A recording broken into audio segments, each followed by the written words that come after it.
Hello there and welcome. Welcome to the Bible Study Studio. My name is Sonia McCullough Lockridge and I am your host.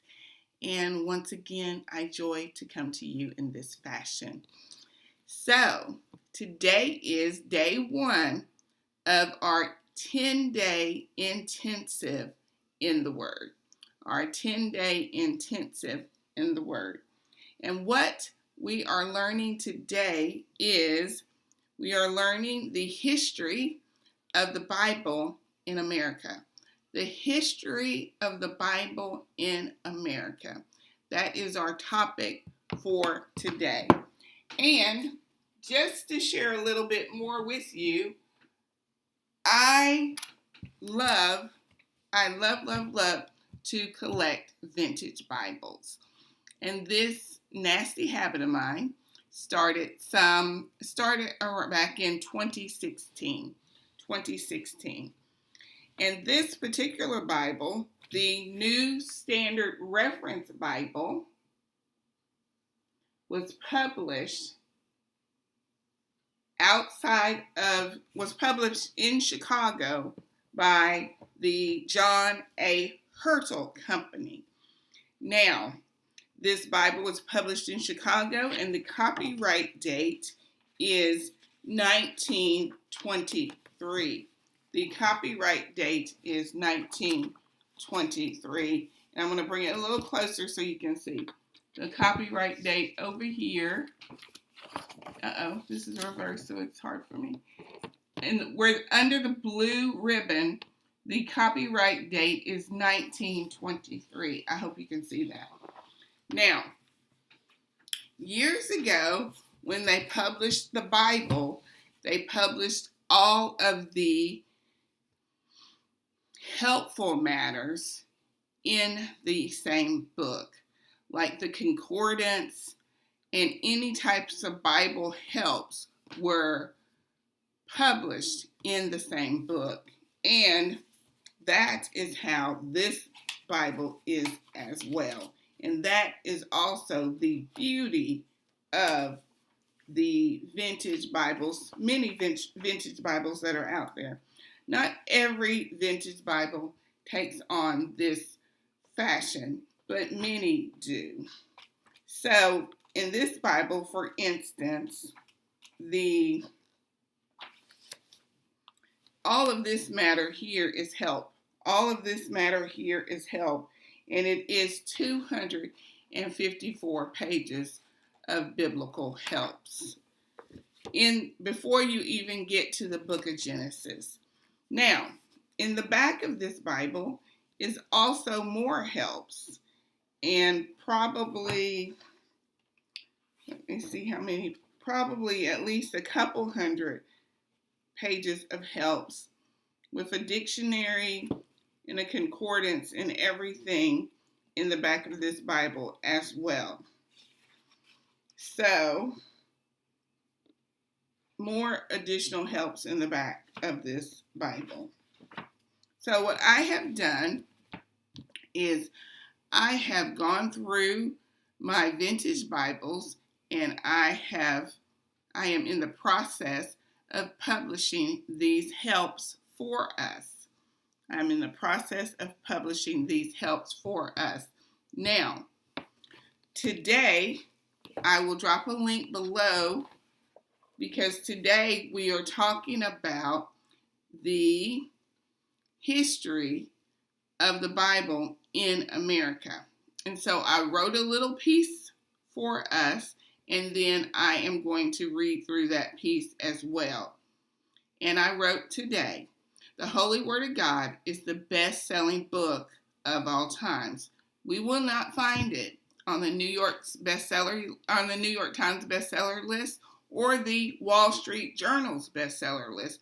But even still today, the Holy Word of God is the best-selling book of all times. Now, with the advent of Amazon and the advent of our ability to purchase the Holy Word of God online without going to a store, we have foreknowledge of when these Bibles are created and published. Now, in the article I wrote today, I talk about 3 brand new Bibles that have come on the market in the month of May and forward. One of them is a really pretty set of 5 volumes of Bibles, and it is in a wooden case, and it is very, very pretty. I'm in love with it. I would love to have it. Another is by Crossway, and it is the Bible spiral bound with plenty of room for journaling. Now, I'm in love with this one too. I would love to have it as well. And finally, the 3rd Bible that will come out in September in a multitude of colors and fashions is called the KJV ER Bible. ER stands for Easy Reader, and that is coming out to us, available to us in September. So, the Holy Word of God is still the best-selling book of all times. Now, the history of this word of the Holy Word of God does not by any means start in America. The history of the Holy Word of God starts in England prior to the founding of the supposed founding of America. So, I'm going to go to my notes here, because I don't want to get anything wrong. In 1384, Wycliffe, a man named Wycliffe, published the first translation in English in England. And then in 1525, Tyndale published a New Testament in 1525. Now, in 1535, a Bible called the Coverdale Bible was published in 1535. Now, after this Wycliffe Bible and this Tyndale Bible are published, some of these later works are collaborations of the current works. So some of these later works, like Matthew's Bible and the Coverdale, are collaborations of, say, for example, the Wycliffe and the Tyndale Bibles. So we will be talking about each one of these Bibles in depth in our next segment. So, Coverdale Bible, 1535. Matthew's Bible, 1537. The Great Bible, 1539. The Geneva Bible, 1560. The Bishop's Bible, 1568. The Rheims New Testament Bible, 1582. The Douay, and I don't know if I'm pronouncing that correctly. I'm probably not. The Douay Old Testament Bible was published between 1609 and 1610. The King James Bible, of course, was published in 1611. The King James Bible was printed in Cambridge in 1629. Now that's notable because that's the first time the Holy Word of God is printed in North America. 1629, the Holy Word of God in the King James Version is printed in Cambridge, Massachusetts, of course. The Slave Bible was edited and printed in 1807, and a gentleman by the name of Charles Thompson was the first American to translate the Bible in America.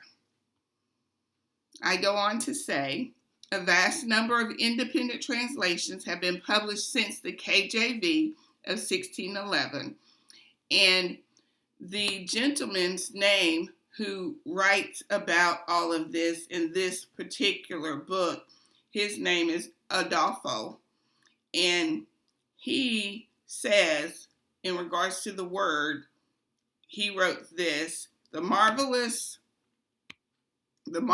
power of the book itself is assurance that, if need be, in generations to come, it will find new expressions and translations of accuracy that are accurate.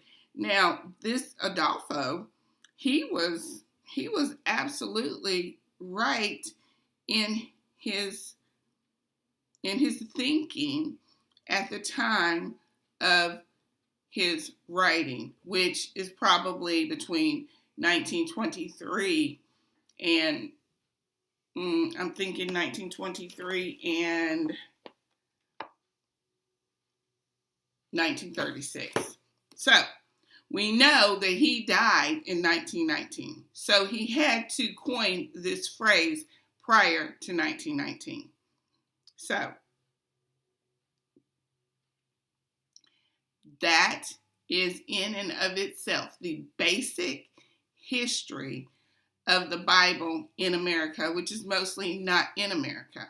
Of course, we all know that America was founded supposedly in regards to some questions in regards to the Bible. So the Revolutionary War that broke out prior to America being founded is what some say is the partial reasoning for the founding of our country. So I will link to this article below so you will have the printed information that we've talked about today. And then our next intensive video will be an overview of each one of these Bibles. Now, I do not have an overview of the Slave Bible, but it is housed right here in Middle Tennessee at Fisk University. And I do not have the Charles Thompson translation as well. But what we do have in this very large Bible is plates of all of the others. We have plates of all of the others, and we will have a breakdown of each one of these Bibles that we have mentioned in our next intensive video. And that will be video number 2, and I will publish it tomorrow, hopefully by lunchtime. And by the 1st of June, we will all be ready to read through the Bible in 90 days. That's our hope here. We are prepping ourselves to read through the entirety of the Word of God in 90 days. And I will link a free copy where you can download and print a free copy of the 90 days through the Word journal that I have created, so you can record thoughts and questions for later reflection as you read through the Word in a 90-day fashion. Now, I did not complete my read through of the Word in a 90-day fashion. I failed. And when I failed, I ended up in tears on the floor. But once I realized I still had an opportunity to read through the Word quickly, I got up off the floor and I read for 15 more days, and I can now say that I read through the Holy Word of God in 105 days. So it is my hope and aim to read through the Word this year, this summer, in a 90-day fashion, and I hope and pray you will join me. Thank you so much. My name is Sonia McCullough Lockridge, and I hope and pray that you have a blessed day in the Lord.